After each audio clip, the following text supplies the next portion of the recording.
तक याद है, आपको याद होनी चाहिए इस स्लाइड से लेकर। क्या मेरी बात क्लियर है एकदम? अरे हाँ सर, बिल्कुल क्लियर है कि जो मैं बोलने वाला हूँ। हाँ सर, बिल्कुल क्लियर है। जेई का बच्चा हो, बीएड का बच्चा हो, गेट का बच्चा हो, वो क्या कर रहा है? अपनी डे लाइफ रिकॉर्ड कर रहा है कि आज का दिन मेरा प्रोडक्टिव हुआ नहीं हुआ, वो बैठ के अपना बना रहे हैं।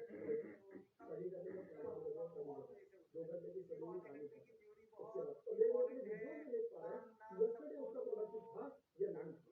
और वही चीज वो लोगों को पेश कर दे रहा है कि देखो भाई, लास्ट दिन मेरे ये थे, ये आपके सामने रिजल्ट है। मैं हूँ 10वीं का बच्चा, मैं हूँ 12th का स्टूडेंट, मैं हूँ कॉमर्स का स्टूडेंट, 10th का स्टूडेंट, मैं यूपीएससी की प्रिपरेशन कर रहा हूँ। ये है मेरे यस्टरडे का रिजल्ट। मैं कोचिंग जा रहा हूँ 5 घंटे, उसका पूरा रिकॉर्ड करके डाल दिया कि भाई 5 घंटे का कोचिंग है। ये बहुत सारी वीडियोस है यूट्यूब पे, बहुत सारी वीडियोस है, इनका प्रैक्टिस ले सकते हो। और इसके साथ साथ मैं आपको दिखाने जा रहा हूँ कि आप देखो आप कैसे टॉपिक बना सकते हो। स्टडी में भी टाइम टेबल और कंप्लीट और हर बच्चे को ना मान लो कोई 10th क्लास का बच्चा, तो 10th 12th का बच्चा है, तो यूपीएससी की प्रिपरेशन कर रहा है, कोई एसएससी की प्रिपरेशन कर रहा है, हर एक को एक टाइम टेबल चाहिए। आपका भी एक टाइम टेबल होगा, सभी का अपना जो टाइम टेबल बना रहे हो, चाहे वो अगर थोड़ा सा क्या है, डिजिटली लोग आ गए, थोड़े से अगर नोट यूज कर रहे होते हैं, गूगल का शीट यूज कर रहे होते हैं, किसी के पास टैब और टैब में डिजिटल पेन के साथ लिखना शुरू कर देता है। मेरे पास भी पढ़ा मैं तो लिखता नहीं क्योंकि अपने को टाइम टेबल लगा करता था। ये भी चीज बहुत है, तो फील आता था। तो ये टाइम टेबल आपने बनाया और यही चीज आप अपने टाइम टेबल की लोगों को दिखा सकते हो। भाई ये मेरा टाइम टेबल है, सुबह के 2 घंटे में जैसे मान लो 8 बजे उठ गया, तो मैं 2 क्लास में पढ़ाई कर रहा हूँ, एक मॉर्निंग और एक इवनिंग वाले में। 7 घंटे की स्टडी में मेरा टाइम टेबल और मैं टाइम टेबल कैसे फॉलो करूंगा। इसके कम से कम 12 वीडियो बन जाएगी। ये आपका टाइम टेबल, आपका रिजल्ट, आपका टेस्ट आने वाला है, आपका यूपी आने वाला है, उसके बाद मान लीजिए रिजल्ट आ गया, रिजल्ट में कैसा आया। आप अपनी प्रिपरेशन कैमरे में जब चीजें यूज करके देख सकते हो भाई मैंने यहाँ चीजों में किया क्या था। ये तरीका स्टार्टिंग में आपका टाइम दिख जाएगा, कैमरा सेट करना, वीडियो बनाना। तो जब अच्छी शक्ल बनानी ही नहीं है तो कैमरा बस ऑन ही तो करना है। 50 बार तो इंस्टाग्राम खोल के बंदी करते रहते हैं रोज, कुछ भी ना हो, रोज मैसेज भी ना कर रहा हूँ, रोज परिवार एकदम आए कोई ना कहता भाई साहब तो मैं दूसरा दो दूसरी वीडियो देखो, लग गए। जितना काम उसे छोड़ के अगर बस एक कैमरा ऑन करके टाइम लगेगा, वॉइस यूज कर दो, इतना ही काम किया बस। ऑफ करके है वो टाइम लाइन चलाने एडिटिंग करो, एडिटिंग में सारी चीजें मैं सिखाई दूँ। मोबाइल से कई सबसे एडिटिंग होती है। प्रोडक्टिव स्टडी क्या होती है, मॉर्निंग का रूटीन क्या है, आपका मॉर्निंग का हो सकता है, किसी का नाइट आउट हो, मेरा बहुत पता है उसका ले लो, किसी का टाइम टेबल ले लो। सेल्फ स्टडी प्रिपरेशन करना चाहते हो, डे लाइफ कैसी होती है, स्टडी आवर कितना होना चाहिए, ये सब टाइम टेबल है। डेली जॉब शुरू करो, स्कूल जाने में कितना टाइम लगा, स्कूल में क्या हुआ, टीचर कैसे होनी चाहिए। आप एक मेच्योर कहते हैं ना कि आप पता दिक्कत क्या है, हम भारत में बच्चा जब बड़ा होता है ना, 17 साल 18 साल में ज्ञान का एप्लीकेशन भाई मैं ज्ञान नहीं सकता, मेरा ज्ञान खोलेगा नहीं। किसी ने वो वैल्यू का ज्ञान बांट रहा था, चला तो अच्छा है ज्ञान भाई रहना, ये चीज कर रही है। तो बच्चा धीरे धीरे बड़ा होकर बूढ़ा हो गया, मतलब इसको अभी नहीं होता तो बूढ़ा हो चुका है। जिंदगी में यही दो चीज में फंस जाता है। उम्र की कोई वैल्यू नहीं है, कहते ना ये बाल जो है ना, तो धूप से नहीं उम्र से सफेद होने चाहिए। ये बात समझ लेना, नॉलेजफुल तभी आती है और इंसान जो है इसी वजह से आगे बढ़ता है। तो मेक श्योर ये सारी चीजें आप अपने अंदर रखोगे और आगे बढ़ोगे। और एक लाइन में हमेशा कहना चाहता हूँ कि जब जिंदगी में कुछ करना होता है, जब जिंदगी में कुछ करना होता है तो पहले करो अपनी परेशानियों को सॉल्व। भाई फालतू की चीजें आती है अपने जीवन में, ये प्रॉब्लम है, ये प्रॉब्लम है, टेक टूगेदर लाइफ, इसके बाद गायब करो। ये सब हर एक के लाइफ में एक्सपीरियंस है, हर एक के लाइफ में हर कोई देता है, बस जो उससे उभर गया ना वो आगे बढ़ता है। और फिर बन जाओ सब में आज, ये ध्यान रखना। और अगला जो बहुत इम्पोर्टेंट है कि इस दौरान जब आप यूट्यूबर बन रहे हो, आगे बढ़ रहे हो, अपनी वीडियोस बना रहे हो, आपको क्या करना है, सिंपली समझना है कि आपको अपनी डे लाइफ रिकॉर्ड कर देना है। उसके लिए कुछ 5 पॉइंट मैंने रखे हुए हैं। 100% रिस्पॉन्सिबिलिटी आपकी खुद लेनी पड़ेगी। आपकी वीडियो एडिटिंग हुई है, आपको पढ़ना है, कम पढ़े, किसी के ऊपर एक्सक्यूज नहीं डालना कि भाई घर वालों की वजह से मेरी वीडियो नहीं बन पाई, घर वाले फोन कर रहे थे इसमें नॉइज ज्यादा आ गया, घर वाले ऐसा कर रहे थे ऐसा पढ़ नहीं पाया, कोई एक्सक्यूज नहीं। जो समस्या है आपकी खुद की रिस्पॉन्सिबिलिटी होनी चाहिए। डिसाइड ऑन दी वर्क, आप करना क्या चाहते हो। आप एक ब्लॉग के थ्रू आप एक अच्छी खासी रेवेन्यू जनरेट करना चाहते हो और आप अपने अपने लाइफ को रिकॉर्ड करना चाहते हो, दैट्स इट। फिलहाल आपका आने वाले 1 सालों तक यही मोटो रखिए। उसके बाद बड़े बड़े यूट्यूबर स्टडी के साथ करते करते करोड़ों की संपत्ति बना ली, बड़े बड़े बिजनेस खोल लिए, तो ऐसा आप भी कर लेना। सब फायदे होगा ना, बुरी बात थोड़ी है, करो यार, बस करो। लेकिन पहले 2 चीज करना, पैसा कमाना है और अपनी डे लाइफ को रिकॉर्ड करना है। Believe is possible. अगर आप अपने आप में बिलीव रखोगे वो पॉसिबल जरूर होगा, तो मैं गारंटी देता हूँ। Easy for successful person. चलिए मैं आपको सक्सेस से है ना जोड़ना शुरू कर दो, जोड़ना शुरू कर दोगे तो तभी आप आगे बढ़ पाओगे। और कमिट करो अपने आप से कि कंसिस्टेंट रह के आपको इम्प्रूवमेंट करनी है। हमेशा डेली वीडियोस देता है, ऐसे 50 पर्टिकुलर ऑर्डर बना सकते हैं जिनसे नेवर स्टॉप इम्प्रूविंग। हर दिन आपको एक बात ध्यान रखनी है कि आपको जो भी चीजें कर रहे होते हैं, वीडियो मेकिंग कर रहे हो अपने स्टडी की, कैमरे पे बोल रहे हो, बच्चों को समझा रहे हो, आप 10 वीडियो स्टूडेंट हो ना, 10 कभी वो 20 आप बोलो भाई अपन ने 5 कर लिया, आपको कोई मार्क्स आ रहा है, आपको एग्जाम दो। अगर एक स्टेज पे एक स्टेज पे पहली बार जब एक स्पीकर करता है, बोलता है मुझे मार्क्स दिया, मुझे गलती है, मेरा पहला 10 उसका पहला बार आएगा, तो अपना वो क्या होगा निकल लेते हैं। और एक पर्सन वहीं पे आके ज्ञान दे देता है, जो बोलता नहीं कि मेरा पहला लोग ध्यान से सुनते हैं। जी, यहाँ पर समझ लीजिए पहला और आखिरी कुछ नहीं होता, आप कितना कॉन्फिडेंस लेके आगे बढ़ते हैं, ये बहुत इंपॉर्टेंट है। मैं हमेशा कहता हूँ और मुझे अपने महान महान राइटर ने लाइन लिखी है कि डोंट डिफाइन योर फ्यूचर, आपका फ्यूचर डिसाइड नहीं करते, बट आपको कहते अपनी डेली की हैबिट्स बनाते हैं, to decide your habits and your habits decide your future. जो आप हैबिट्स बनाते हैं उसी से आपका फ्यूचर डिसाइड होता है। हमारे साथ बहुत सारे स्टूडेंट हैं जो जुड़ रहे हैं, आज हजारों में स्टूडेंट जुड़ चुके हैं, करीबन 30,000 से ज्यादा स्टूडेंट जुड़ चुके हैं हमारे कोर्सेज में, जिनकी लाइफ में बहुत सारे चेंजेस हैं और हजारों स्टूडेंट आज कोई यूट्यूबर्स है, कोई डिजिटल मार्केटर्स है, सब आज सक्सेसफुली है। स्टूडेंट के साथ साथ लाइव क्लास लेते कहते हैं सर महीने के 20,000 रुपये अर्न कर रहे हैं, 50,000 रुपये अर्न कर रहे हैं, बहुत अच्छा लगता है ये सुन के। तो इसमें सारी चीजें मेरे है क्या, अगर मैं आपको समझाना चाहूँ तो यूट्यूब में कोर्स में सिर्फ कितने कहानियां नहीं है, प्रैक्टिकल चीजें हैं जो मोबाइल से नहीं कर सकते। एक और एप्लीकेशन टाइम मास्टर, लैपटॉप है तो कोई बोल रहा है एडिटिंग कैसे करेंगे, अब देखो 50 से भी ज्यादा लिस्ट मैंने टॉप पर काम किया है, तो सिर्फ लिस्ट पे आपको काम करना है, वीडियो स्टूडियो ब्लॉग में आपके पास बहुत सारे आइडियाज हो सकते हैं, उस पे कैसे आप वीडियो बना सकते हो, उसके लिए क्या क्या इक्विपमेंट की जरूरत है, ये सारी चीजें इसमें सिखाई गई है। प्रॉपर वीडियो के साथ आपको बनाना है कि इस टाइप की वीडियो बनानी है तो कैसे बनाएंगे, इस क्रिएटर के साथ थंबनेल बनाना है तो कैसे प्रैक्टिकली बना सकते हैं, सबके डिफरेंट पॉइंट व्यू में आपको सिखाया गया है। न्यू वीडियो न्यू तरीके से एक एप्लीकेशन है, टाइम की कोई लिमिट नहीं है। जब आप फ्री हो तब आप उस ऐप को ऑन करिए, अपने कोर्स को देखिए, और कोई डाउट हो तो आपको फोन नंबर दिया जाता है, आपको व्हाट्सएप नंबर दिया जाता है, और सबसे बेस्ट पार्ट आप चैट में मुझसे बात भी कर सकते हैं लाइव सेशन में आके। आपको लाइव सेशन में बहुत ही मजा आता है। हमने 7,000 बच्चों को इनविटेशन लगा दिए, पहले 100 बच्चे आते थे, 7,000 बच्चे लेते हैं, उसका मजा ही अलग है। आप मुझसे वहाँ सवाल पूछ सकते हैं लाइव सेशन में, तो डाउट के लिए मैंने रखा है। साथ में डिजिटल मार्केटिंग जो हमारा कोर्स 14,000 रुपीज का है, उसमें 50% ऑफ है, सिर्फ 11,000 में गया, यानी कि डिजिटल एरिया ट्रेनिंग इसके अंदर आपको इंक्लूड मिलेगा, और साथ में 1 ईयर की कोचिंग आपको फ्री में मिलेगी। एक बार आपने हमारे कोर्स ज्वाइन कर लिया, उसके लिए आपको इंटरव्यू की कोई जरूरत नहीं है, जब टाइम मिले देखिए। उस कोर्स को मेरे अकॉर्डिंग समझने में, अगर जितना आप समझेंगे 3 महीने आप उसे कंप्लीट कर लीजिए, पूरा महीने के लिए साथ साथ में कोर्स को कर वीडियो बनाना शुरू कर दीजिए। इन वीक में डेफिनेटली आप एक एक्सपर्ट यूट्यूबर बन जाएंगे। और जो डिजिटल मार्केटिंग करते हैं 6 महीने अभी अपने किसी स्टेज पे एग्जीक्यूटिव वीडियोस है, कैसे आप डिजिटल मार्केटर बनेंगे, सब कुछ हमारे टीचरों ने बेहतरीन तरीके से सिखाया।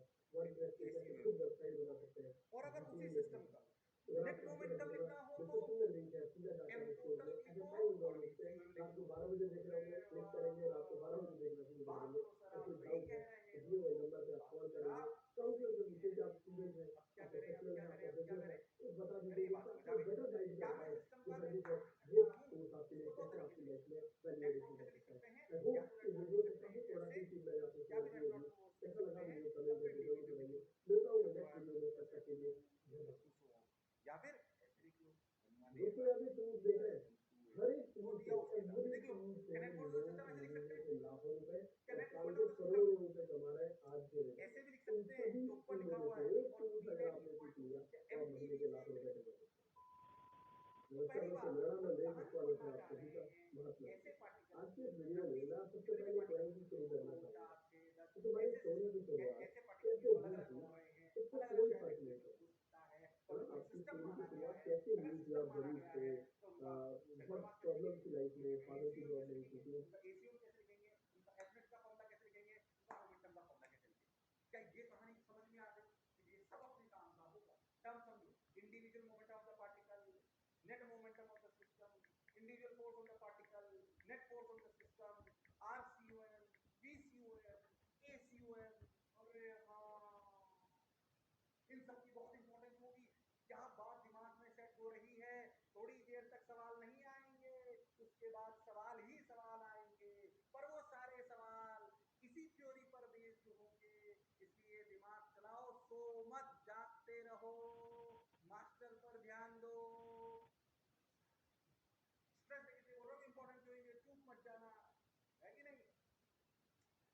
ट्रूथ मत जाना, मॉन्टी का पढ़ाना। अरे हाँ ये बढ़िया, ट्रूथ में जाना, मॉन्टी का पढ़ाना। मॉन्टी कौन? मैं।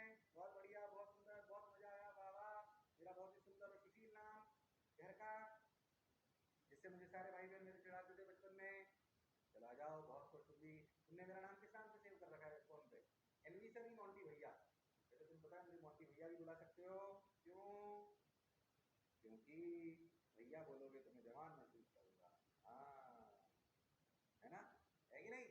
अरे सोच लो, हालांकि तुम लोग बहुत बीमार हो, आज के बच्चों का कोई भरोसा नहीं, 1% भरोसा। अभी मैं घूमने गया था, मतलब ऐसे ही पास में, तो मेरा एक ओल्ड स्टूडेंट मिल गया IIT दिल्ली का, है ना, 3rd ईयर में होगा वो। उसकी हिम्मत देखो, मतलब छोटा पड़ा हुआ था मेरे से, तो IIT गया था फिर, तो IIT दिल्ली में होगा अभी 3rd ईयर में, मेरे से मिल गया, तो क्या बोलता मेरे, हिम्मत देखो, जब पढ़ रहा था क्लास में तब तो हिम्मत नहीं होती कभी कुछ भी बोलते, अब देखो IIT पहुंच गया, पता क्या रहा उसने, ऐसे मेरे गाल पकड़े, अरे सर बहुत मोटे हो गए हो। बताओ साला, बच्चों की हिम्मत देख रहे हो तुम, है कि नहीं? पक्का तुम लोग तो ऐसा नहीं करोगे?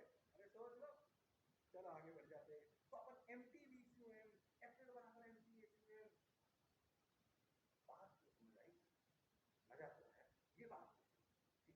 तो हमें लीनियर मोमेंटम लिखना आ गया, हमें एसीएम लिखना आ गया, हमें डीसीएम लिखना आ गया, आरसीएम आ गया, इन रिलेशन समझ में आ रहा है, इधर उधर इधर उधर कैसे लिखते हैं। सारी कहानी ध्यान से देखो, तो एफएड बराबर एमए और आरसीएम के फॉर्म में से निकल आया था। बात तो सर आप सही कह रहे हैं। अब देखो, ठीक है, तो हमें समझ में आ गया आगे।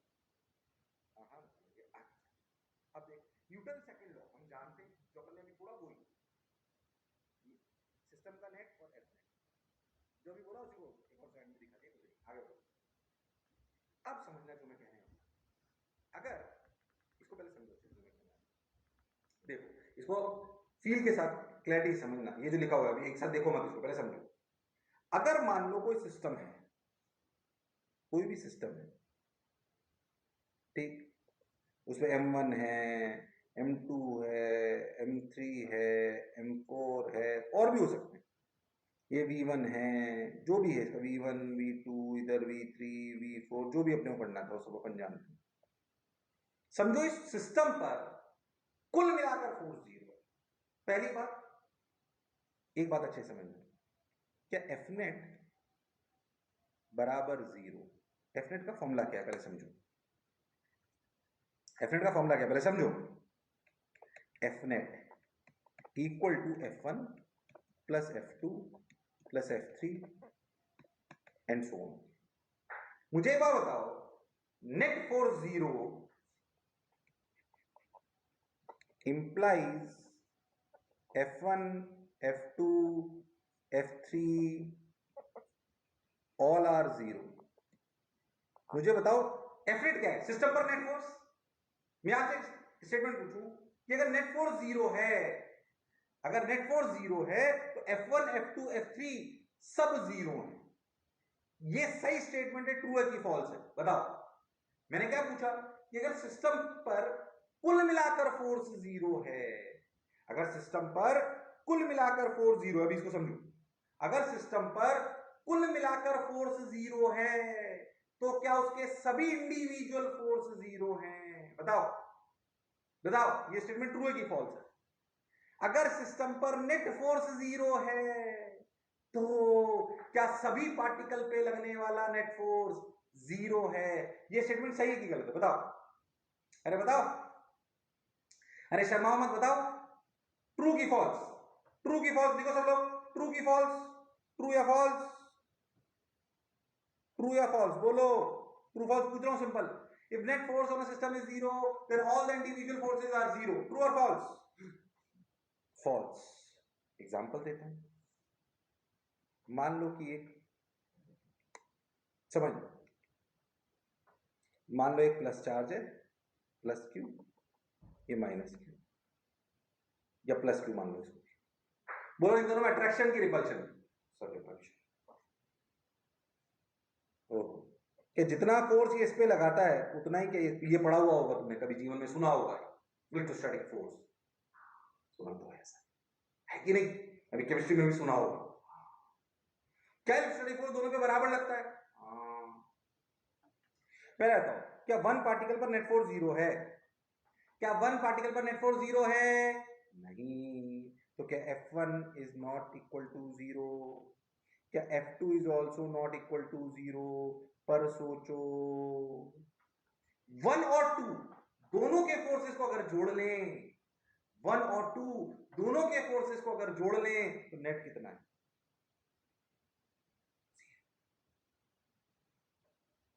हाँ, तो पहली बात, एक बात समझिए, क्या नेट फोर्स 0 होना जरूरी है? ऐसा जरूरी नहीं, पर अगर 0 हो नेट फोर्स, जैसे कि इस एग्जांपल में हो रहा है, आप सोच के देखो, ग्रेविटेशन, दो आपने सुना होगा ये तो कि भाई दो पार्टिकल्स, दो मास m1 m2, क्या दोनों एक दूसरे को अट्रैक्ट करते हैं? पर जो दोनों एक दूसरे पे ग्रेविटेशनल फोर्स लगता है, अगर तुमने कभी थोड़ा बहुत पढ़ा हो तो क्या ग्रेविटेशनल अट्रैक्शन दोनों पे बराबर होता है? हाँ, तो फिर से यही कहानी होगी। F1 पर 0 नहीं 0 होगा, F2 पर नहीं 0 होगा, पर क्या नेट पर 0 होगा?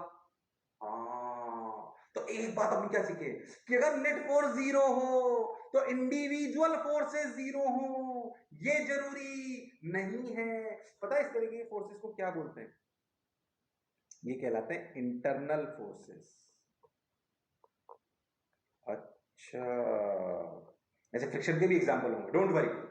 जैसे मान लीजिए, मैं आपको एक और एग्जांपल देता हूं, एक ऐसे ब्लॉक लो, एक ऐसे ब्लॉक लो, अगर ए और बी में यहां पर ऐसे फ्रिक्शन और यहां पर ऐसे फ्रिक्शन लग रहा है, आप सोचो इस बात, और इन दोनों को ऐसे फेंक दो, अगर मैं ए को अकेले लूं तो नेट फोर्स 0 नहीं, बी को अकेले लूं तो नेट फोर्स 0 नहीं, पर सोच, क्या इन दोनों पर मिलाकर एक साथ नेट फोर्स 0 है? हाँ, तो फिर ये कहानी है, यानी कि क्या नेट फोर्स इंडिविजुअल पार्टिकल्स पर हो सकता है? नेट फोर्स इंडिविजुअल पार्टिकल्स पर हो सकता है, पर नेट 0 भी हो सकता है। ऐसा जनरली होता है इंटरनल फोर्सेस की वजह से। जब हमने एक सिस्टम मान लिया तो इसने इस पे फोर्स लगाया, इसने इस पे फोर्स लगाया, ये काउंट हो जाएगा कैसे? Internal force. जैसे एक और एग्जांपल लेता हूं, तुम्हें समझ में आएगी मेरी बात, देखो ध्यान से, कहां बनाऊं, यहां बनाता हूं, मान लो ऐसे स्प्रिंग ले लो, अब सोचो ये M1, ये M2, ठीक, इसको कंप्रेस कर दो, कंप्रेस्ड, अब सोचो इसको छोड़ दो, कंप्रेस्ड एंड रिलीज्ड। अब सोचो, क्या अगर इसे 1 मान लूं और इसे 2 मान लूं, क्या F1 इज नॉट 0? यस। क्या F2 is not equal to 0? Yes. But क्या Fnet इज 0? क्यों? क्योंकि इस पर फोर्स लगेगा इधर, इस पर फोर्स लगेगा इधर, क्या सॉरी बाहर बाहर, क्या इस पे फोर्स लगेगा kx इधर, इस पे लगेगा इधर, अगर कंप्रेस है तो दोनों बराबर होंगे kx kx। और हाँ सर, बात आप सही बोले। तो हम सीखे क्या? क्या अगर सिस्टम पर नेट फोर्स 0 हो तो हर पार्टिकल पर इंडिविजुअल फोर्स 0 हो, ऐसा जरूरी नहीं है। अच्छा, फिर से सुन, क्या बोला मैं कि अगर नेट फोर्स सिस्टम पर 0 हो तो हर पार्टिकल पर इंडिविजुअल फोर्स 0 हो, ऐसा जरूरी नहीं है। फिर कह रहा हूं, धीरे धीरे लिखिए और दिमाग में रखते जाइए, पूरे चैप्टर की थ्योरी, अगले मैक्सिमम थ्योरी आधे घंटे में खत्म हो जाएगी, उसके बाद सवाल ही सवाल हैं। अच्छा,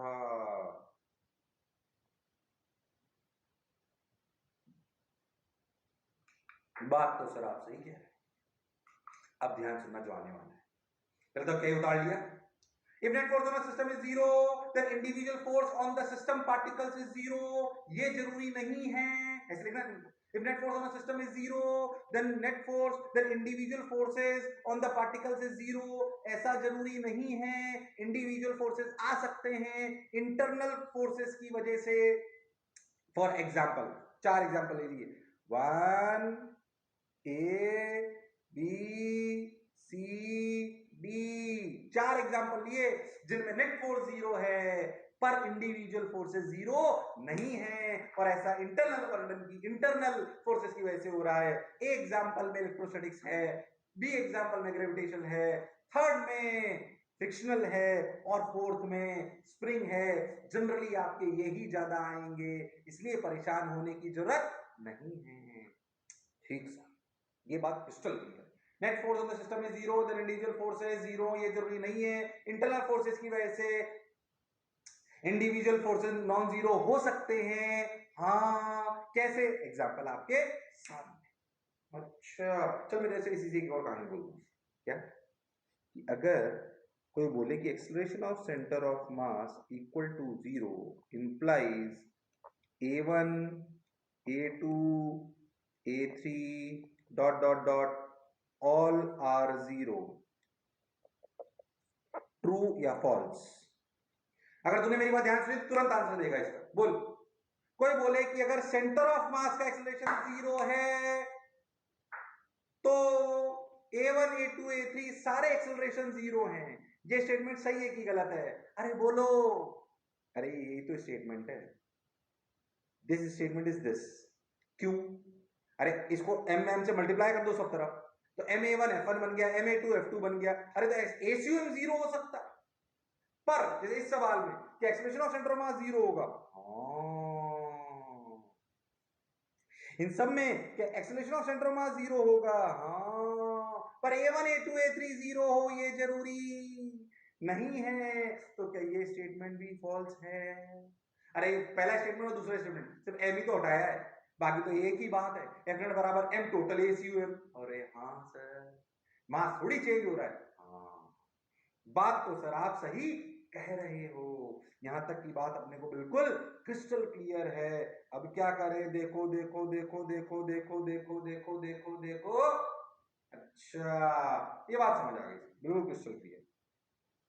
तो देखो, when there is no external force acting on the system, तो समझे, अगर नेट फोर्स जीरो हो तो क्या net force equal to m total ACUM होता है? तो m ACUM जीरो मतलब ACUM जीरो, हाँ ACUM जीरो, F0 जीरो मतलब acceleration of centre of mass zero. इसके साथ साथ यहां लिख लो does not implies a1 a2 all are zero. Okay, अब बताओ ACUM होता क्या है? सर ACUM होता है, ये सीक्वेंस बहुत समझ में आनी चाहिए। ACUM होता है sir dVCUM by dt, dVCUM by dt equal to zero, यानी कि rate of change of velocity of centre of mass is equal to zero. अच्छा, अब अगर मैंने लिखा कि dVCUM by dt equal to zero, dVCUM by dt equal to 0 implies what? VCUM is 0. dVCUM by dt equal to 0 implies VCUM is 0. True or false? अरे true or false? अरे true or false? False. किसी भी चीज का rate अगर zero हो, ये वैसी बात है कि अगर dV vector by dt zero हो, एक्सेलरेशन जीरो है, वेलोसिटी जीरो हो ये जरूरी नहीं है। अगर हम कांस्टेंट वेलोसिटी से जा रहे हैं तब भी क्या dv by dt जीरो है, पर v जीरो नहीं है। क्या dVCUM by dt zero implies VCUM equal to constant? dVCUM by dt equal to zero implies VCUM zero, ये नहीं बताता। ये क्या बताता है? क्या VCUM जीरो हो सकता है? हाँ, पर हमेशा जीरो होगा ये सच्चाई नहीं। अच्छा, तो बेसिक स्टेटमेंट क्या है कि dVCUM by dt equal to zero implies VCUM constant, ये true. dVCUM by dt zero अगर हो तो VCUM जीरो हो सकता है, ये स्टेटमेंट ट्रू है। ये फर्स्ट स्टेटमेंट और थर्ड स्टेटमेंट, इन दोनों बातों में अंतर है कि dVCUM by dt जीरो हो तो ये पक्का बता देता है कि VCUM जीरो होगा। नहीं, क्या d यानी कि acceleration of centre of mass अगर जीरो हो, dVCUM by dt है क्या? Acceleration centre of mass. अगर expression of centre of mass zero हो तो क्या VCUM जीरो हो भी सकता है? अरे कांस्टेंट में जीरो भी तो एक कांस्टेंट है। अरे हाँ सर, तो उसका एक स्पेशल केस, तो रियलिटी में आपको ये पता होना चाहिए कि कांस्टेंट होता है। अगर expression of centre of mass zero है यानी कि नेट फोर्स जीरो है, कहानी को थोड़ा समझते हैं। अगर नेट फोर्स जीरो है उससे डायरेक्ट इंप्लाई होता है कि VCUM कांस्टेंट है। इसका एक स्पेशल केस, ऐसा हमेशा हो ये जरूरी नहीं है। स्पेशल केस क्या कि VCUM क्या हो जाए जीरो। स्पेशल केस पे हम सवाल पढ़ेंगे इसलिए इसको ऐसे कर रहे हैं। क्या एफ नेट बराबर zero, ACUM zero, ACUM zero, VCUM constant. उसका एक स्पेशल केस जब VCUM क्या हो जाए जीरो। अच्छा सर, बात समझ आई। ये कहानी अभी खत्म नहीं हुई, अभी तो आगे चलेगी बहुत सारी बातों के साथ, और बहुत सारे छोटे छोटे कंसेप्चुअल सवाल आएंगे इस प्रकार के, ट्रू फॉल्स वाले। ठीक है, इसलिए इसको ध्यान से समझो जो मैंने बोला है, क्योंकि अब मेरे सवालों के आंसर धीरे धीरे आप देना चालू करोगे। इस पे कंसेप्चुअली मल्टीपल करेक्ट में, सिंगल करेक्ट में, सब में, अलग अलग तरीके में बहुत सारे सवाल आ सकते हैं, है ना? बोलो क्लियर है क्या? अरे सोच लो, अरे हाँ ना बोलो। चार ऑप्शन दे देगा, पूछेगा कौन सा सही, ऐसे सवाल आ सकते हैं। चलो भाई ठीक, उतारो इसको फटाफट। अरे इसको उतारो फटाफट, फिर आगे बढ़ता हूं, शर्माओ मत।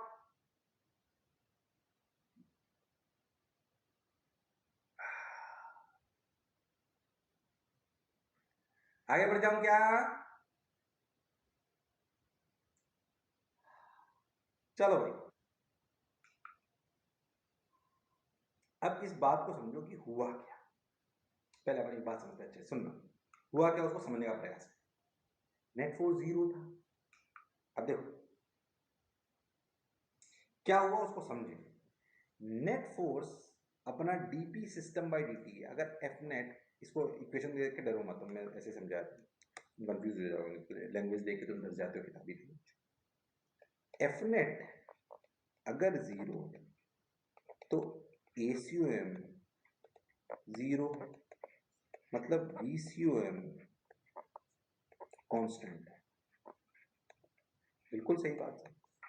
अब तुम फील करना कि हो क्या है।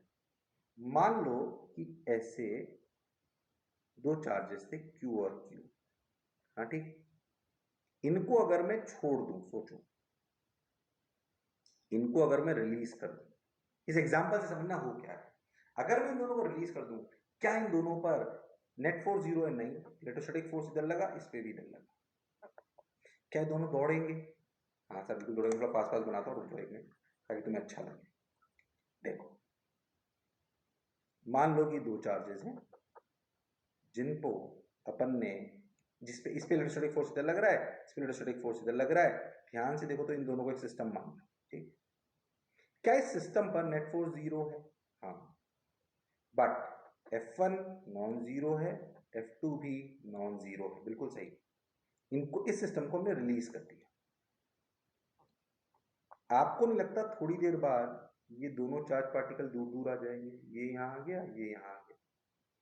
क्या इन दोनों में रफ्तार आ जाएगी v1 v2? हाँ सर आ जाएगी, बिल्कुल आ जाएगी। क्यों ऐसा हुआ?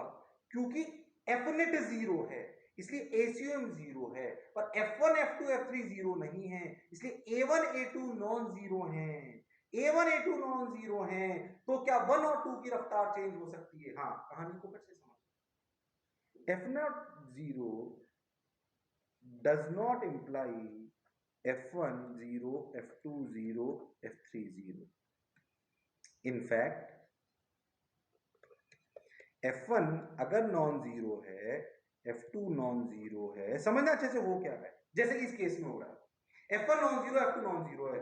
क्या ये इंप्लाई करता है कि A1 नॉन जीरो है, A2 नॉन जीरो है, implies V1 changing, V2 changing. अरे हाँ, ACUM जीरो है, VCUM चेंज नहीं हो रहा। अरे कौन चेंज हो रहा है? अरे कौन चेंज हो रहा है? बोलो भाई, अरे कौन चेंज हो रहा है? सर नेट फोर्स जीरो तो ACUM जीरो होता है, VCUM कांस्टेंट होता है। हाँ सर, बिल्कुल सही बात है सर, अच्छी बात है सर, पर F1 F2 0 ये जरूरी नहीं है, तो A1 A2 0 ये भी जरूरी नहीं है।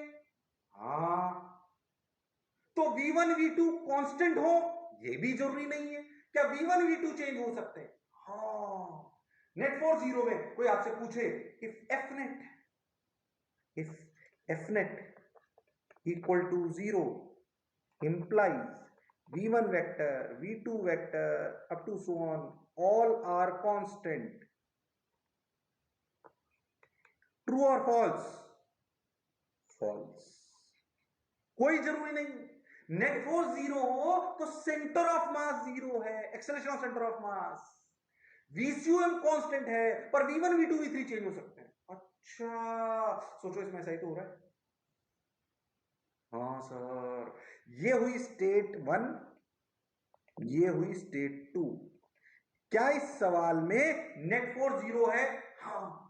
F1 F2 0 है? नहीं। A1 A2 0 है? नहीं। क्या V1 V2 चेंज हो रहे हैं? हाँ। क्या VCUM चेंज हो रहा है? नहीं। क्लैरिटी होनी चाहिए क्या चेंज हो रहा है और क्या चेंज नहीं हो रहा, क्योंकि net force on the system equal to 0 is a very important case. अच्छा सर, फील के साथ बात समझ आई।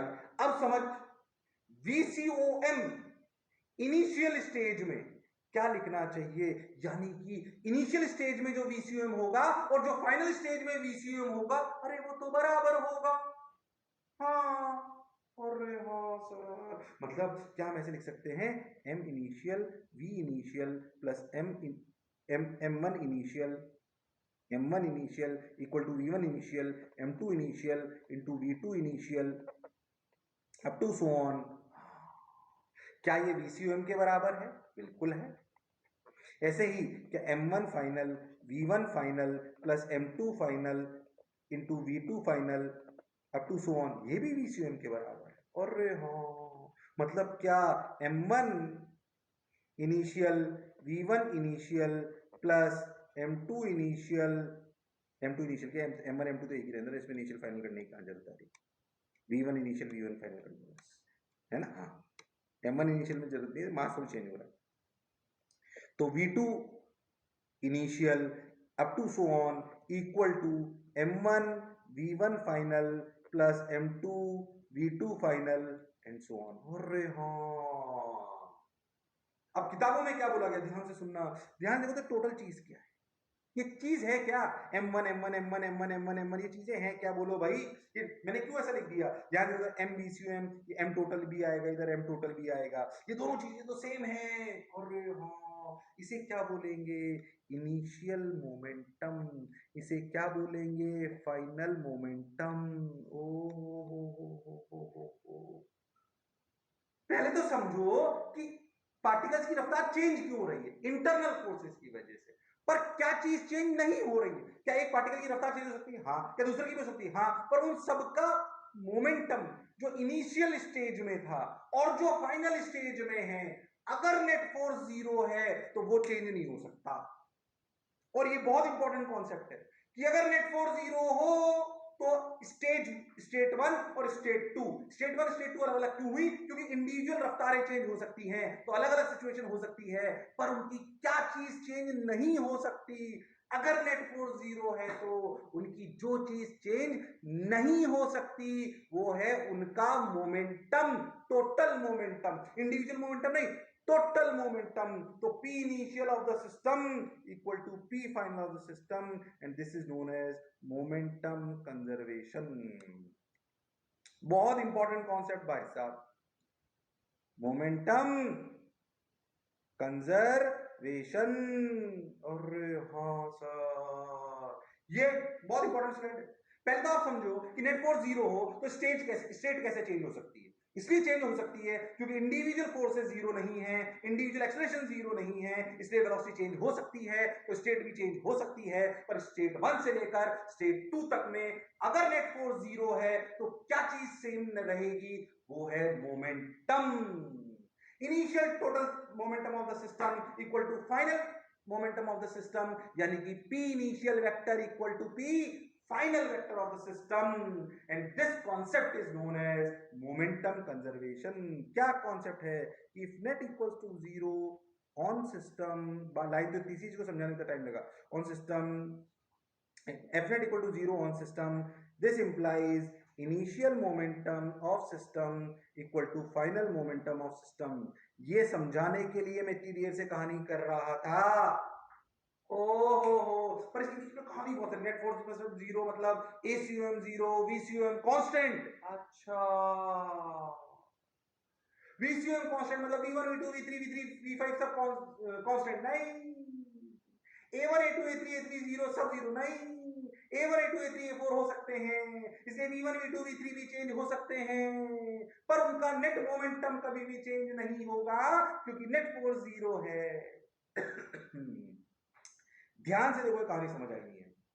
पूरा बेस है ये, पूरा बेस है ये, इसलिए थ्योरेटिकली क्लियर होना चाहिए। मैं इतना जोश में इसीलिए पढ़ा रहा हूं कि मुझे पता है इंपॉर्टेंट चीज पढ़ा रहा हूं। मुझे आगे के, मेरे आंखों के सामने आगे के सारे सवाल नजर आ रहे हैं मेरे को कि अच्छा इससे ये सवाल होगा, इससे ये सवाल होगा, उससे ये सवाल होगा। क्या मेरी बात क्लियर है? अरे सोच लो, अरे हाँ ना तो बोलना पड़ेगा। क्लियर तो है सर, बोलो क्या बात समझ आई? अरे सोचो फिर से एक बात, नेट फोर्स 0 मतलब ACUM 0 मतलब VCUM 0, ये जरूरी नहीं है। VCUM कांस्टेंट 0 का एक स्पेशल केस हो सकता है जिस पे अपन आगे सवाल करेंगे, बात करेंगे। ACUM 0 मतलब A1 A2 A3 A4 0, ये जरूरी नहीं है। VCUM कांस्टेंट मतलब V1 V2 V3 V4 constant नहीं। VCUM constant does not implies V1 V2 all are constant, ये इंप्लाई नहीं करता। क्या V1 V2 चेंज हो सकते हैं? हाँ, क्योंकि A1 A2 है। हाँ, पर स्टेट 1 से लेकर स्टेट 2 जब बन जाएगी, मतलब कोई भी एक स्टेट के बाद क्या पार्टिकल की रफ्तार और जगह चेंज हो सकती है? हाँ, पर उस स्टेट 1 में और स्टेट 2 में क्या समान बात रहेगी कि इनिशियल मोमेंटम बराबर होगा फाइनल मोमेंटम के, क्योंकि नेट फोर्स 0 है। अरे हाँ सर, और इस प्रिंसिपल को कहते हैं momentum conservation for the system.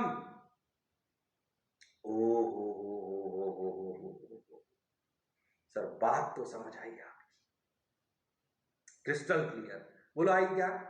अरे आई क्या? फिर कह रहा हूं अपने आप में पता नहीं कितने सवाल होंगे, बंदूक, लड़का, लड़की, बोर्ड, ये वो, पता नहीं क्या क्या करेंगे अपन, पर ये बात समझ में आनी चाहिए। और अगर लीनियर मोमेंटम, इसे बोलते हैं लीनियर मोमेंटम कंजर्वेशन, अगर ये नहीं आया, अरे तो रोटेशन का एंगुलर मोमेंटम कंजर्वेशन कैसे समझ आ पाएगा? उसमें तो घूम घूम के कंजर्व होगा, तो थोड़ा सा और अच्छा हो जाएगा कंसेप्चुअली। पर अगर ध्यान से मास्टर की बात सुनोगे तो कुछ भी अटकने वाला नहीं है। Okay sir, got your point, समझ आ गई बात। चलो तो आगे चलते हैं, अगर आपको बात समझ आ गई तो ठीक है, जो हमने लिखा लिख दिया, हम समझ गए, आगे बढ़े। ओहो, प्रिंसिपल ऑफ मोमेंटम कंजर्वेशन में तो एग्जांपल वैसे ले लिए थे, एफ नॉट इक्वल टू 0, ओहो ये स्टेट 1, ओहो ये स्टेट 2, तानी जरूरत नहीं, मैं पहले समझा चुका हूं आपको। तो P initial equal to P final, ऐसे फील कराने के लिए लिखा है कि अच्छा भाई पहले तीनों पार्टिकल अलग अलग थे, पर मान लो उनमें अट्रैक्शन रिपल्शन है और सिस्टम ऐसे चल रहा है, हो तो उनके सेंटर ऑफ मास की, ट्रक सेंटर ऑफ मास की रफ्तार को दर्शा रहा है और V1 V2 V3 उनकी इंडिविजुअल रफ्तार को दर्शा रहे हैं। हालांकि मैं आपको बहुत अच्छे से इसको समझा चुका हूं, बताने की जरूरत नहीं, सिर्फ ध्यान में रखो। P इनिशियल बराबर P फाइनल। ओके चलो आगे चलते हैं। अब एक बात और समझे कि अगर नेट फोर्स 0 हो तो इनिशियल सिस्टम में इनिशियल मोमेंटम बराबर फाइनल मोमेंटम, इसको समझने से जो मैं कहने वाला हूं समझे। क्या इसमें 3 डायरेक्शन होती हैं, आई कैप, जे कैप, के कैप। अब सोचो कि कभी ऐसा हो कि नेट फोर्स तो 0 ना हो,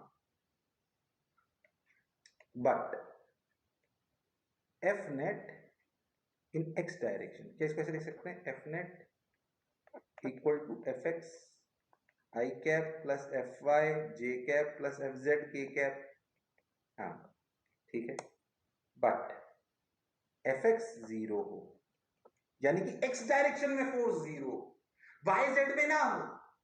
अच्छा, तीन हिस्सों में तोड़ लो, कंफ्यूज मत हो। कभी कभी ऐसा होगा कि नेट फोर्स जीरो नहीं है, पर एक किसी डायरेक्शन में जीरो है। अच्छा, तो कुछ नहीं, कंफ्यूज नहीं होना, बस कुछ नहीं करना। अगर नेट फोर्स एक्स में जीरो है तो क्या initial momentum in X direction equal to final momentum in X direction? Basically तीन हिस्से कर दो, जिसमें नेट फोर्स जीरो हो वहां पे तो लिख सकते हैं ना, तो इसे बोलेंगे partial momentum conservation. Partial momentum conservation मतलब क्या, कि नेट फोर्स भले जीरो ना हो पर किसी एक डायरेक्शन में तो जीरो हो सकता है शायद। अगर एक्स में जीरो तो एक्स में मोमेंटम कंजर्वेशन कर लो, इनिशियल और फाइनल, पर कौन सी डायरेक्शन में, एक्स में। अगर y में जीरो हो तो y में लिख लो p initial y equal to p final y। अच्छा, तो बेसिकली तोड़ तोड़ के कर लो। कभी कभी सवाल ऐसे होंगे जिसमें net momentum, net force zero नहीं होगा पर किसी एक डायरेक्शन में नेट फोर्स जीरो होगा, क्या मैं उस डायरेक्शन में मोमेंटम कंजर्वेशन कर सकता हूं? हाँ, तो इसे बोलेंगे पार्शियल मोमेंटम कंजर्वेशन। पार्शियल ऐसे समझने के लिए देखो, हो ऐसे थ्योरी में लिख दिया, हो वाई में भी हो सकता है अगर, और अगर तीनों में जीरो तो तीनों में लगा लो, तब तो वो हो ही गया जो हमने करा था। तो इसे कंफ्यूज नहीं होना, सवाल आएंगे आगे अपने आप ये बात समझ आ जाएगी, सवाल आएंगे आगे अपने आप ये बात समझ आ जाएगी, कंफ्यूज होने की बिल्कुल जरूरत नहीं है। हाँ सर, ये खिचड़ी तो नहीं बन गई? फिर से एक बार, नेट फोर्स जीरो मतलब एसीएम जीरो, एसीएम जीरो मतलब बीसीएम कांस्टेंट, बीसीएम कांस्टेंट। अच्छा, बीसीएम कांस्टेंट कैसे जीरो हो सकता है, इसमें कोई शक वाली बात नहीं है। ओके, एफ एसीएम जीरो मतलब A one A two A three zero, ये जरूरी नहीं है। वीसीएम कांस्टेंट मतलब, वीसीएम कांस्टेंट मतलब V one V two V three सब कांस्टेंट, ऐसा जरूरी नहीं है। क्योंकि A one A two A three हो सकते हैं इसलिए V one V two V three change हो सकते हैं, क्योंकि V one V two V three change हो सकते हैं इसका मतलब वो अपनी पोजीशन भी चेंज कर सकते हैं, यानी कि एक स्टेट वन हो सकती है, एक स्टेट टू हो सकती है। नेट फोर्स जीरो होते हुए भी, नेट फोर्स जीरो होते हुए भी अगर दो स्टेट बन सकती हैं तो उनमें क्या चीज कंजर्व्ड है, इनिशियल मोमेंटम बराबर फाइनल मोमेंटम, इसे कहते हैं मोमेंटम कंजर्वेशन। कभी कभी सवाल में ऐसा भी हो सकता है कि नेट फोर्स तो जीरो हो, सॉरी नेट फोर्स जीरो ना हो पर किसी एक इंडिविजुअल डायरेक्शन में नेट फोर्स जीरो हो, तो क्या हम उस इंडिविजुअल डायरेक्शन में भी मोमेंटम कंजर्व कर सकते हैं? लॉजिकली हाँ। अरे हाँ, बात तो आपकी समझ आई। अरे आई कि नहीं आई? अरे सोच लो। हाँ, चोरी धीरे धीरे पढ़ा रहा हूं भैया, काम की। अच्छा, आगे बढ़ते हैं, छोटी छोटी बातें पूछता हूँ। If net force in the system is zero, it's centre of mass is at rest, बताओ ट्रू और फॉल्स। जो भी तक पढ़ा है उसको सोच के बोलो, छोटे छोटे सवाल पूछ रहा हूँ। If net force of the system is zero, it's centre of mass remains at rest, बोलो। अच्छा सवाल है, ट्रू और फॉल्स, कंफ्यूजिंग, बोलो।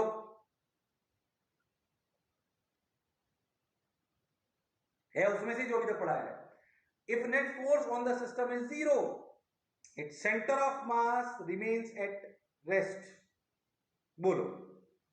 ये ऑप्शन दिए थे हुए, बोल, सोच के बोल, अरे सोच के बोल, अरे सोच के बोलो,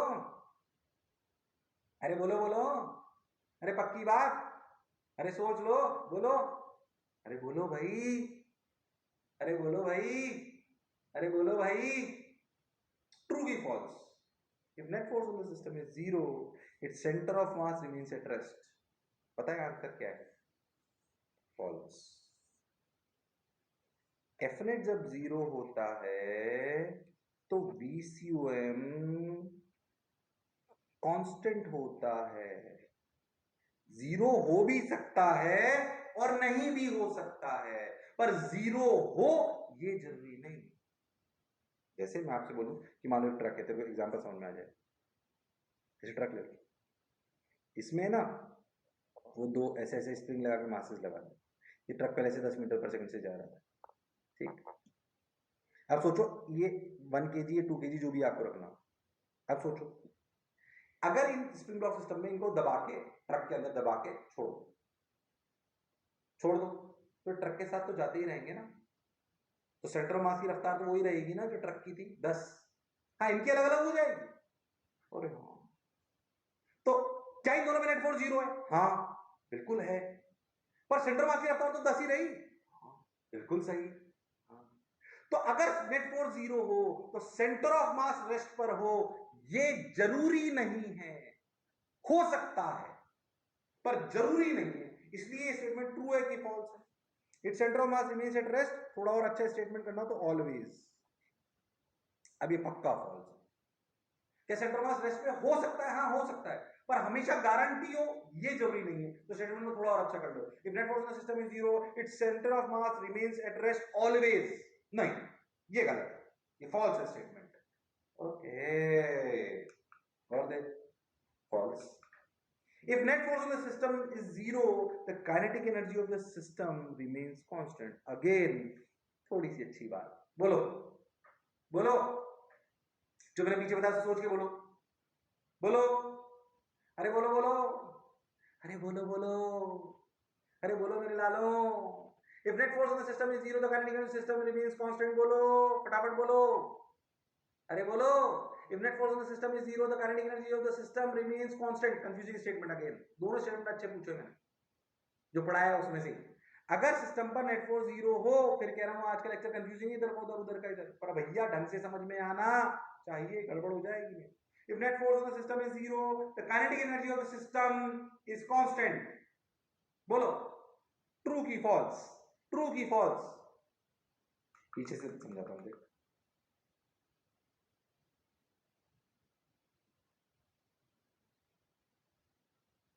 इस एग्जाम्पल को देख, इस एग्जाम्पल, इसलिए उस स्टेटमेंट का आंसर तुझे वैसे ही पता पड़ जाएगा। इस सिस्टम में इनिशियल काइनेटिक एनर्जी क्या है?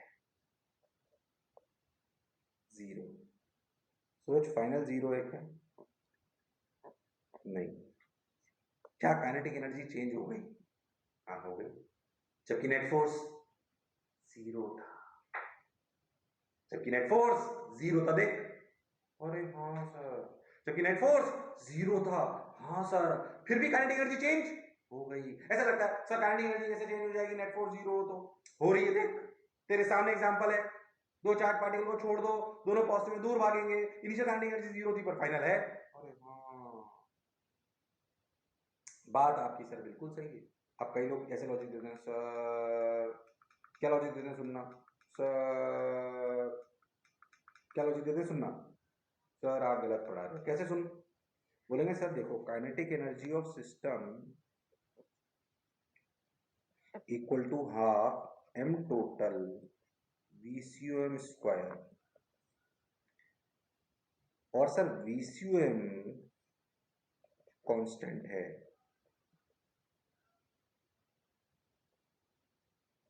therefore kinetic energy of system is equals to constant. therefore sir ये स्टेटमेंट तो सही होना चाहिए, पर सर जो आपने पीछे एग्जांपल लिया उसमें तो गलत हो रहा है। बताओ क्या गलती है? ये लॉजिक तो सही लग रहा है सर। अगर कोई बच्चा मेरे को लॉजिक दे देगी तो मेरे पास इसके डाउट का आंसर होना चाहिए। बोले सर इस स्टेटमेंट में आपको एक बात बताऊं, sir kinetic energy system half m total VCUM square, और सर VCUM तो कांस्टेंट है क्योंकि नेट फोर्स 0 है। हाँ सर, तो काइनेटिक एनर्जी भी कांस्टेंट होनी चाहिए। हाँ सर, तो चेंज कैसे हो सकती है? पर सर पिछले एग्जांपल में तो चेंज हो रही थी। कौन सा एग्जांपल? यही वाला चार्ज Q वाला, कि Q को रिलीज कर दो तो कुछ देर बाद उनकी रफ्तार v1 v2 आ जाती है। Fnet 0 एक लाइव एग्जांपल है हमारे पास, Fnet 0 but kinetic energy is changing. हो बच्चे ने बोला सर जो आप कह रहे हो उससे तो लग रहा है कि काइनेटिक एनर्जी चेंज हो सकती है, पर सर जो मैं कह रहा हूं उसमें तो लग रहा है थ्योरेटिकली काइनेटिक एनर्जी चेंज नहीं हो रही। तो बताओ इसमें क्या गलती है? बताओ क्या गलती है? अरे बताओ क्या गलती है? फिर कह रहा हूं कंसेप्चुअल बातें कर रहे हैं, बताओ क्या गलती है? अरे बोलो। यानी कि इस स्टेटमेंट में जो बच्चे ने मेरे को बोला वो कुछ तो गलत है, क्योंकि प्रैक्टिकली हमें समझ में आ रहा है कि नेट फोर्स 0 हो तो काइनेटिक एनर्जी चेंज हो जाती है, हो भी रही है तेरे सामने। अरे हाँ, अगर दो स्टार्स को ऐसे छोड़ दो तो क्या उनमें ग्रेविटेशनल अट्रैक्शन होगा, उनमें नेट फोर्स 0 होगा, भले कुल मिलाकर दोनों पर क्या दोनों पास आके अपनी रफ्तार बढ़ा लेंगे? हाँ सर, ये बात तो आपकी बिल्कुल सही है। अब क्या करें, अब क्या करें, अब क्या करें, अब क्या करें, अब क्या करें? कुछ मत करो, ध्यान से सुनो। बताओ क्या गलती है? बताओ भाई क्या गलती है? अरे बता दो क्या गलती है? गलती, ध्यान से सुनो, मैंने ऐसा कोई फॉर्मूला नहीं बताया। कंफ्यूज मत होना। एफ नेट बराबर M total into acceleration of centre of mass, correct.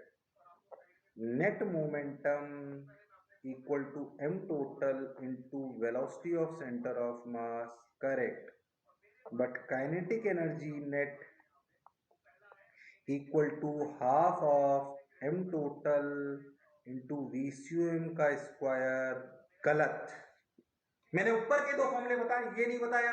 ये मन से सोच मत लेना, बच्चे सोच लेते अरे ये गलत है, ये गलत, फॉर्मूला है ही नहीं, ऐसा कोई प्रूव ही नहीं करा हमने। अरे हाँ सर, एफ रेट बराबर एम ACUM, सही। नेट मोमेंटम बराबर एम टोटल इंटू VCUM, सही। काइनेटिक एनर्जी टोटल बराबर half M total into VCUM square, गलत। ये नहीं है फॉर्मूला, ये है ही नहीं। अच्छा, तो सर फिर काइनेटिक एनर्जी नेट लिखते कैसे हैं? ध्यान से सुनना, ये गलत है, this is wrong. Kinetic energy of the system लिखने का सिंपल तरीका, half individual kinetic energy, half m1v1 square, half m2v2 square, half m3v3 square. Kinetic energy of the system ही लिखने का तरीका गलत है, ध्यान दो, इसलिए ये लॉजिक गलत है। अरे ये फॉर्मूला है ही नहीं। तो किसी भी सिस्टम की तीन चीजें, नेट फोर्स कैसे लिखते हैं, नेट मोमेंटम कैसे लिखते हैं, और काइनेटिक एनर्जी कैसे लिखते हैं। तो काइनेटिक एनर्जी लिखने का तरीका ऐसा नहीं है, half M total VCUM square, it's a wrong thing. और उसकी काइनेटिक एनर्जी कैसे लिखते हैं, half m1v1 square, half m2v2 square, half m3v3 square, ये एनर्जी का खेल है। अच्छा सर, ये एनर्जी का खेल है, इसको लिखने का तरीका अलग होता है, इसीलिए ये स्टेटमेंट भी फॉल्स है। अरे हाँ, सोच, दोनों बातें कितनी बढ़िया थी, कंसेप्चुअल क्लैरिटी थी। और क्या हम ये एक और इंपॉर्टेंट बात सीखे, स्टार मार्क लगा लो। F net M total ACUM, P net M total VCUM, kinetic energy net half M total VCUM square, गलत। ऐसे लिखते हैं भाई, this is the correct way, yes है। अरे हाँ सर, खिचड़ी तो नहीं पक गई। एफ नेट जीरो पे साला कितनी सारी कहानी, एफ नेट बराबर जीरो तो ACUM जीरो तो VCUM कांस्टेंट, ओ हो, उसका स्पेशल केस जीरो हो सकता है, ओ हो। अच्छा, एफ नेट जीरो मतलब ACUM जीरो, पर ACUM जीरो का मतलब A1 A2 A3 A4 zero, ये जरूरी नहीं है। VCUM कांस्टेंट का मतलब V1 V2 V3 कांस्टेंट हो, ये भी जरूरी नहीं है। V1 V2 V3 चेंज हो सकते हैं, मतलब सिस्टम की स्टेट चेंज हो सकती है, पर स्टेट 1 और स्टेट 2 में क्या सेम है? और इनिशियल मोमेंटम बराबर फाइनल मोमेंटम। अरे हाँ सर, बहुत बढ़िया। क्या इनिशियल मोमेंटम बराबर फाइनल मोमेंटम क्या तोड़ तोड़ के भी कर सकते हैं? नेट फोर्स जीरो ना हो, पर अगर एक डायरेक्शन में जीरो हो, तो क्या वहां पर एक ही डायरेक्शन में मोमेंटम कंजर्वेशन कर सकते हैं? हाँ सर, कर सकते हैं। और एक और बात सीखे, एफ नेट बराबर M total ACUM, P net बराबर एम टोटल VCUM, पर काइनेटिक एनर्जी नेट बराबर half M total VCUM square नहीं है। उसको लिखने का तरीका बेसिक है, इंडिविजुअल काइनेटिक एनर्जीज। क्या नेट फोर्स जीरो हो तो क्या काइनेटिक एनर्जी जीरो कांस्टेंट होती है? ये नहीं होती, it can change. If F net equal to zero does not implies kinetic energy is equals to constant. In fact, it can change, it can change due to internal forces। अरे हाँ sir, क्या ये statement भी हमें सोच के देखो, आज थ्योरी पर सवालों का तगड़ा बेस। आज का लेक्चर जिसने ध्यान से नहीं सुना ना, उसकी पूरी फिजिक्स गड़बड़ हो सकती है। हाँ, मैं आपको सही बता रहा हूँ। इसलिए अगर किसी बच्चे ने क्लास छोड़ दी हो तुम्हारे किसी दोस्त ने, उसको बोल देना भैया इसको तो देख ही ले, ये तो सब गड़बड़ हो जाएगी, ये मान के चलो आप।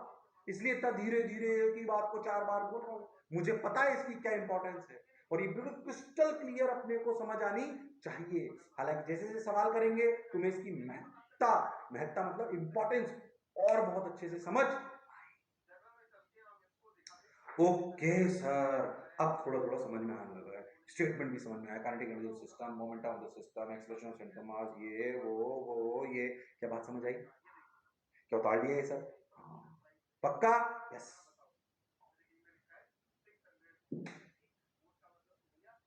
एक एक दो बार लिख लो एक एक ही बात को, जबरदस्त, जोरदार, मजेदार, शानदार। अच्छा जान लिया? ऐसे ही गलत हो गया भाई, आगे बढ़ जाओ।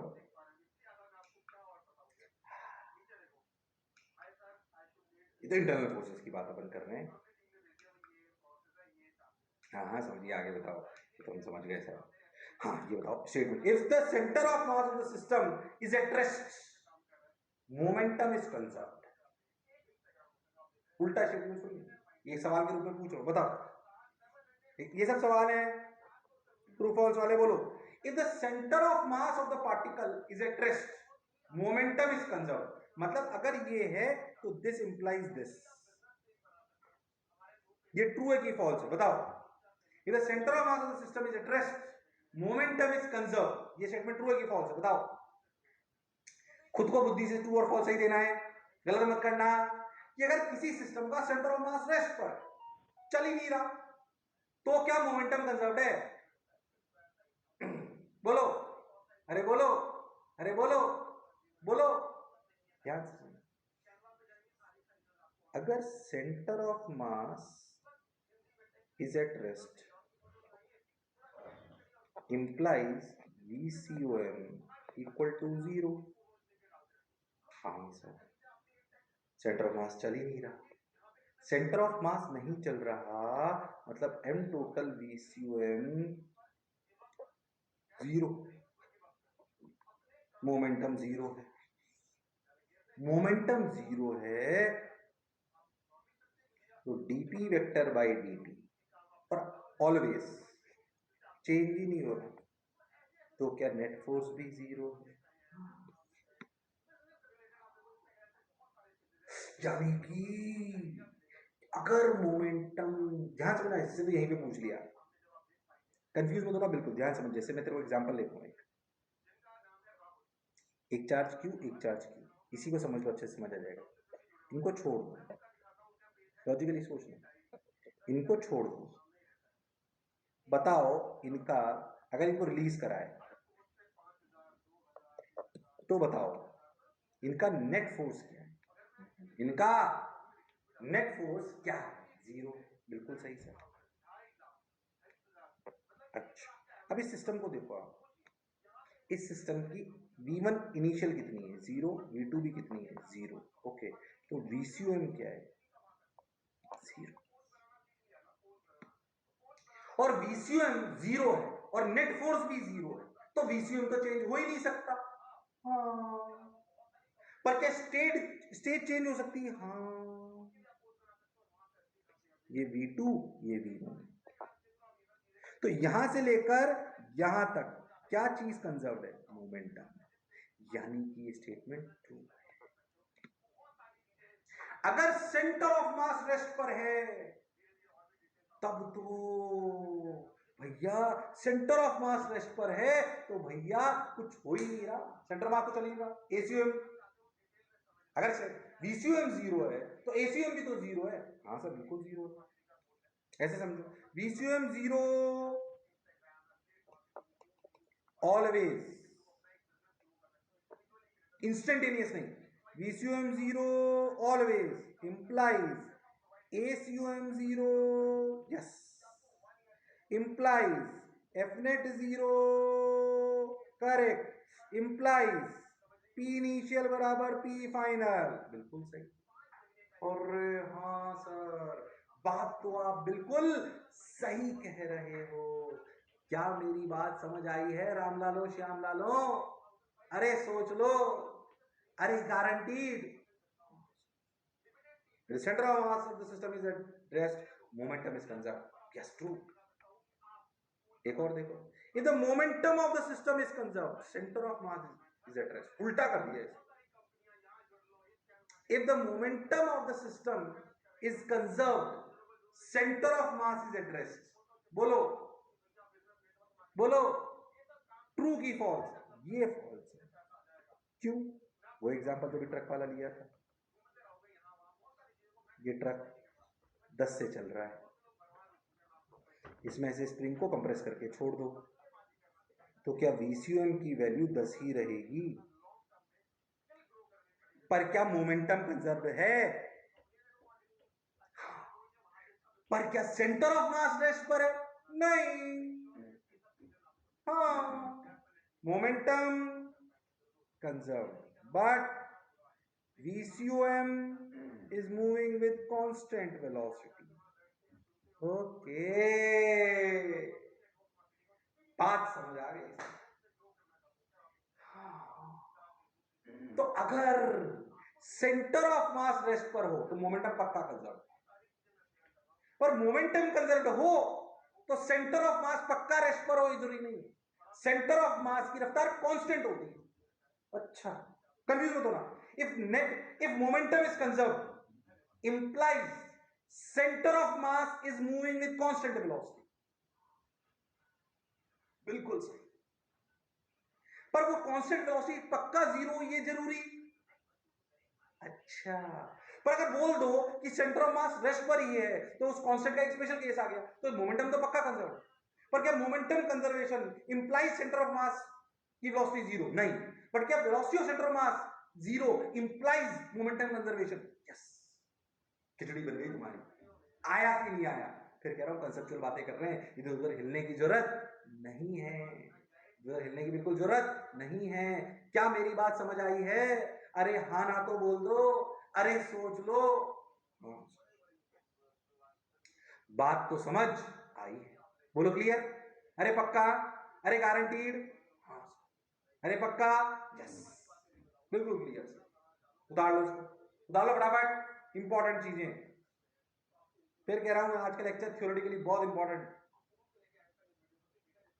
इसके पिछला लेक्चर मैथमेटिकली थे, 2 लेक्चर, ये थ्योरेटिकल है भाई साहब, जबरदस्त, जोरदार, शानदार। क्या मेरी बात नहीं है? अरे हाँ ना तो बोल।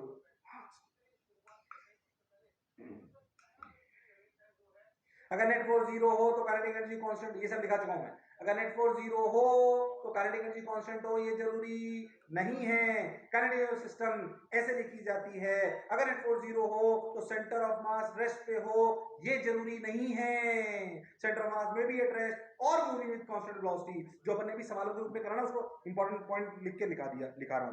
बोलो क्लियर? अब सुनो, अब एक स्पेशल बात सुनेंगे। पहले बताओ, क्या ये बात समझ में आ गई? क्या यहां तक की कहानी समझ में आ गई? हाँ सर, समझ में आ गई, बिल्कुल क्लियर। अच्छा, बात क्लियर है एकदम सर, क्रिस्टल क्लियर। आ जाओ, इसे उतार लो फटाफट। जो अपन ने सवाल करे ना उसी पे बात है ये। हमें कहानी समझ आ रही है सब धीरे धीरे। ओके, इंटरनल फोर्स समझ में आ रहा है, एसीएम समझ में आ रहा है, बीसीएम समझ में आ रहा है, काइनेटिक सिस्टम कैसे लिखते हैं समझ में आता है, V1 V2 V3 जीरो कब होते हैं, कब नहीं होते हैं, कब वो चेंज हो सकते हैं, स्टेट 1 क्या होती है, स्टेट 2 क्या होती है, क्रिस्टल क्लियर।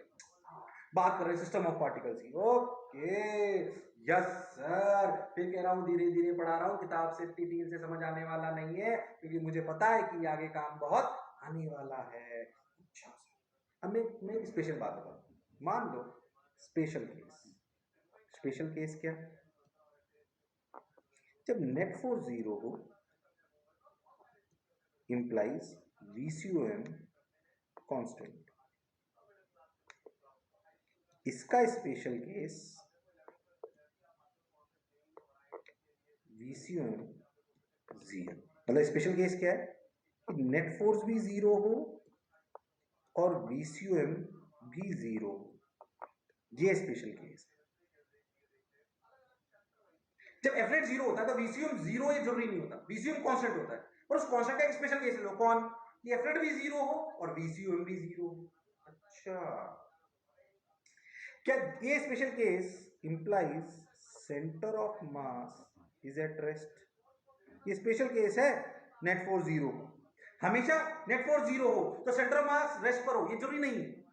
पर क्या हो सकता है? हाँ, तो हमने वही वाला केस लिया कि अगर नेट फोर्स जीरो हो, अगर नेट फोर्स जीरो हो और सेंटर ऑफ मास भी रेस्ट पर हो, अच्छा तो क्या होता है? सुनिए ध्यान से समझो। M1 VCUM जीरो मतलब अच्छे समझो, DRCOM by dt equal to 0 implies RCOM is not changing.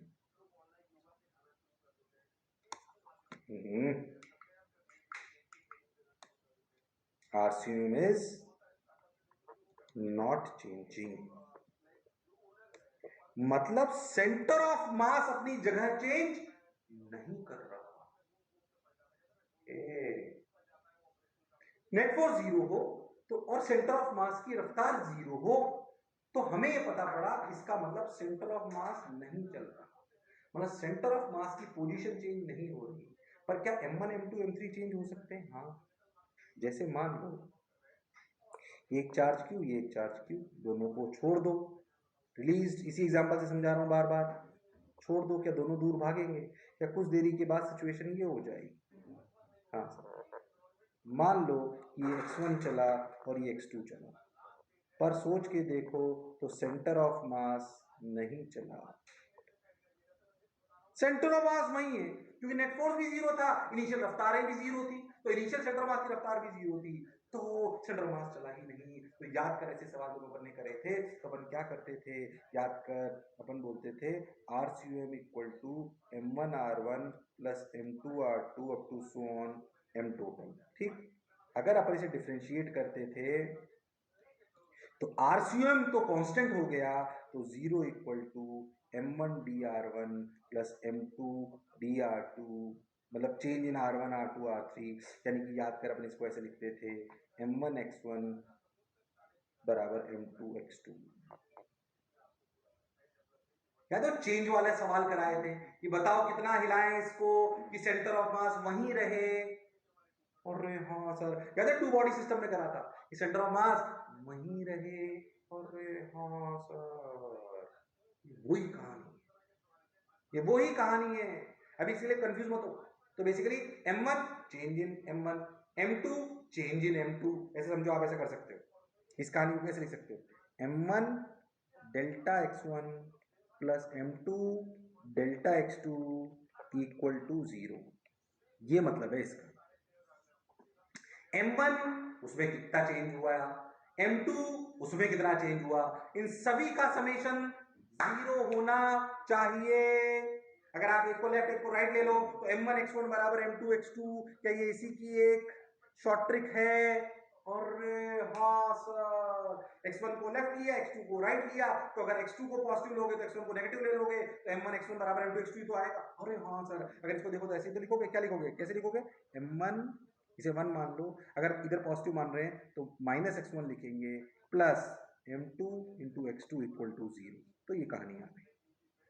अरे हाँ सर, तो नेट फोर्स बराबर 0 और VCOM भी 0 हो। फिर से सुनना, नेट फोर्स बराबर 0 ये नहीं बोलता कि VCOM 0 हो, पर क्या हो सकता है, इसे एक स्पेशल केस बनाया और ये पता पड़ा कि सेंटर ऑफ मास हिलेगा ही नहीं। अगर सेंटर ऑफ मास हिलेगा ही नहीं तो क्या ये लिख सकते हैं?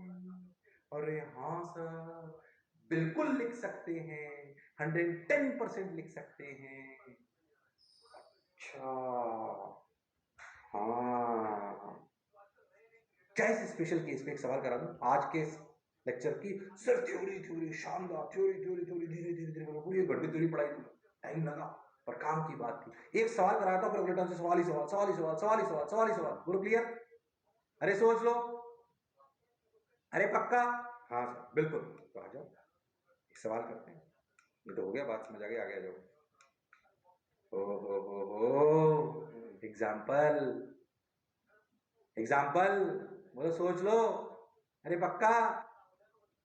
चलो एक काम, तो इसको है ना होमवर्क, हाँ सिर्फ थ्योरी थ्योरी, ये सवाल अच्छा है, आसान नहीं है। और पता है उसी केस का सवाल है, कौन से केस का, नेट फोर्स बराबर 0 हो तो मोमेंटम, सॉरी, नेट फोर्स बराबर 0 हो और वेलोसिटी सेंटर मास 0 हो। टाइम हो गया क्योंकि मैं इसको होमवर्क दे रहा हूँ, और अगले टर्म पे बस सवाल ही सवाल है, थ्योरी ढंग से पढ़ के आना प्लीज यार, गड़बड़ मत करना, बिल्कुल गड़बड़ मत करना, मैं पूरा रिवाइज नहीं करा पाऊंगा क्योंकि वो अपने आप में बहुत इंपॉर्टेंट है। इस सवाल को लिख लो फटाफट, होमवर्क, सवाल समझा रहा हूँ, लैंग्वेज नहीं जरूरत नहीं। सुंदर कन्या है, प्लैंक पे खड़ी है, प्लैंक और ग्राउंड के बीच में कोई फ्रिक्शन नहीं है, और सुंदर कन्या और ब्लॉक के बीच में है।